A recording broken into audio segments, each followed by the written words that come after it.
Welcome back to the Applied Library, the place where we don't just read books, we live with them, where ideas are not collected like souvenirs on a shelf, but transformed into companions for the journey. Today we open a book unlike any other, a novel that is at once a love story, a spiritual quest, a historical tale, and a meditation on the deepest questions of the human heart. A book that has touched millions of readers across the world.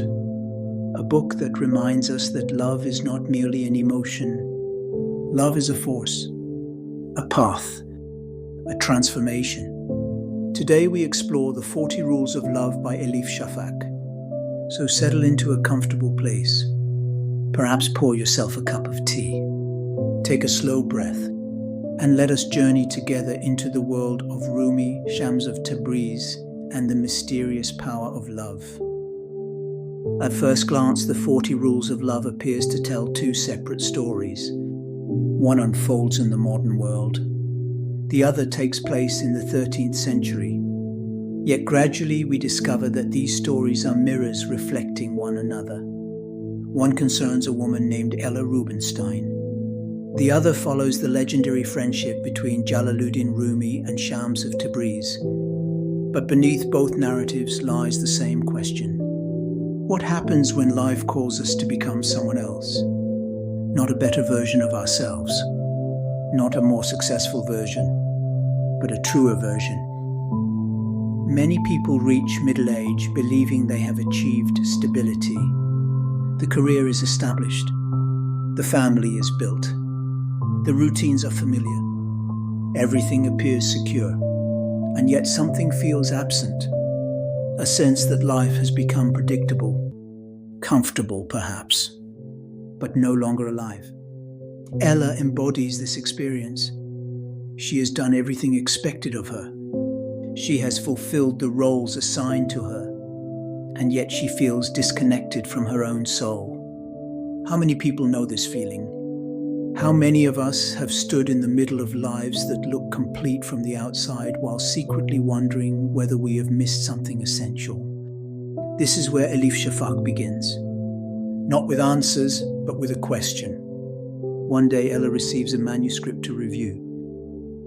The manuscript tells the story of Rumi and Shams. Its author is a mysterious man named Aziz Zahara. As Ella begins reading, something unexpected happens. The story begins reading her.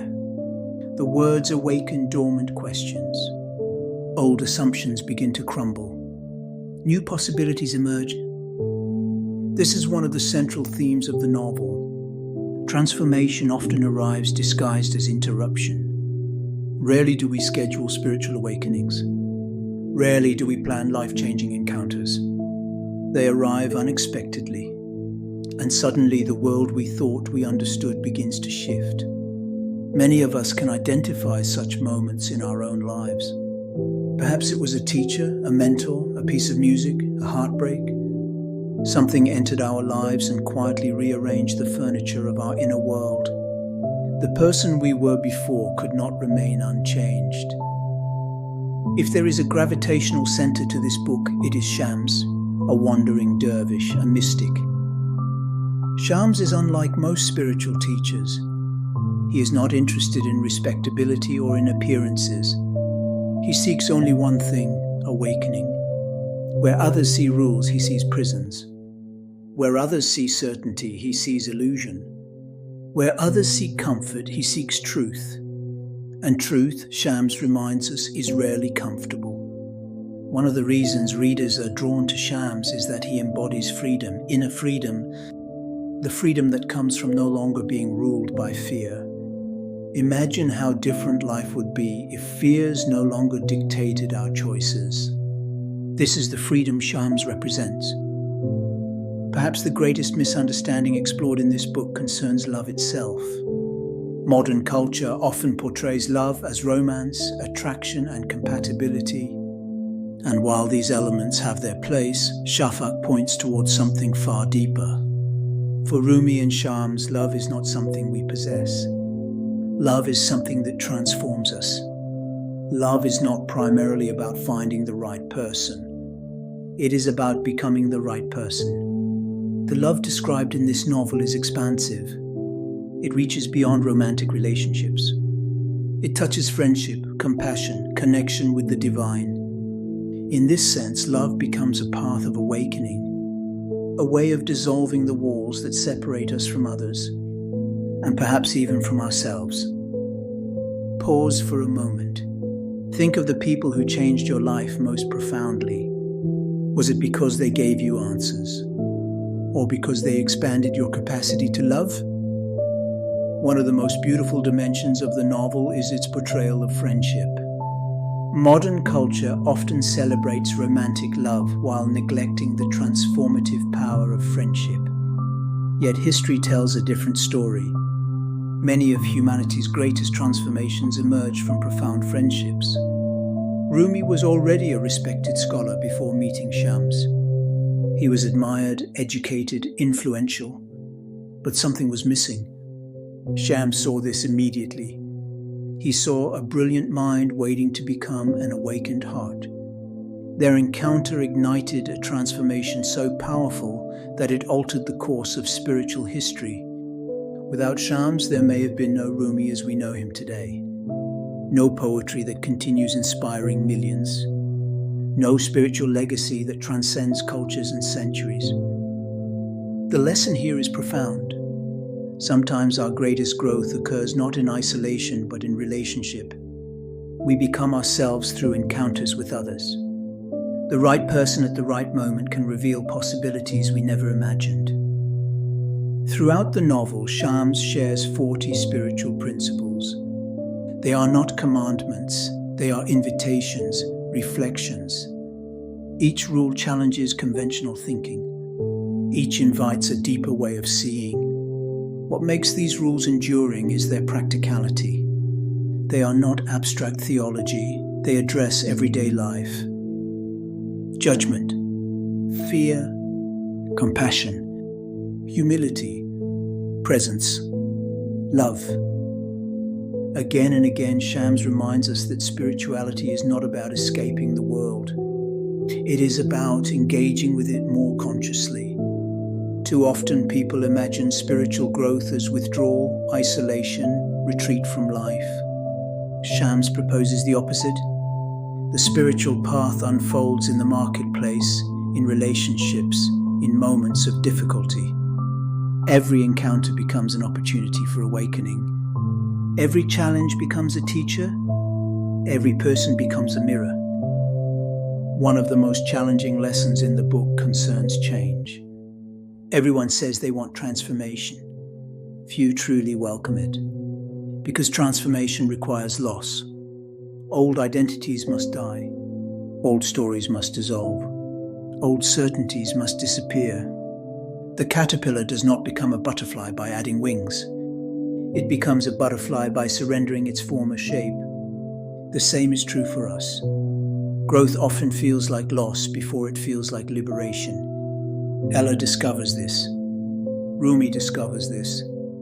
And perhaps we discover it too. The lives we long for often exist on the other side of discomfort. The version of ourselves waiting to emerge frequently requires letting go of who we have been. This is difficult work, yet it is sacred work. Another reason the 40 Rules of Love resonates globally is its emphasis on unity. Shams consistently looks beyond labels, beyond categories, beyond divisions. Religion, nationality, status, background.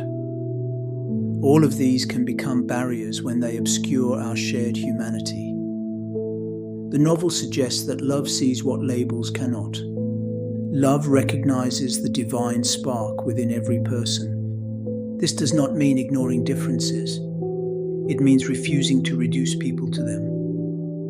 In an increasingly polarized world, this message feels remarkably relevant. The temptation to divide humanity into us and them remains powerful. Yet the wisdom of the book invites another possibility. What if connection matters more than separation? What if understanding matters more than judgment? What if compassion matters more than certainty?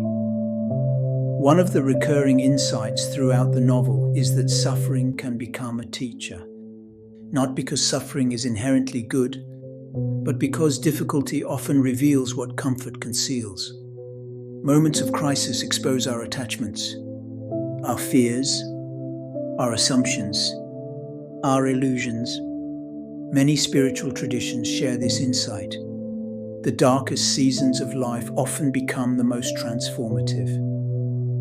Looking back, many people discover that their greatest growth emerged from periods they once wished to avoid. Heartbreak, loss, failure, uncertainty. These experiences reshape us, they deepen us, they humanize us. The novel does not romanticize suffering. Rather, it suggests that suffering can become meaningful when approached consciously. Pain may be unavoidable. Meaninglessness is not. It is remarkable that a story rooted in the 13th century speaks so directly to modern readers. Yet perhaps this is because the deepest human questions never change. Who am I? What is love? How should I live? What truly matters? Technology evolves, societies evolve, but the human heart remains remarkably consistent. We still long for connection. We still seek meaning. We still wrestle with fear. We still search for belonging. And we still hope that transformation is possible. The 40 Rules of Love reminds us that it is, not through perfection, not through certainty, but through openness, through courage, through love. Perhaps the greatest gift of this novel is not any single rule, not any specific teaching, not even the story itself.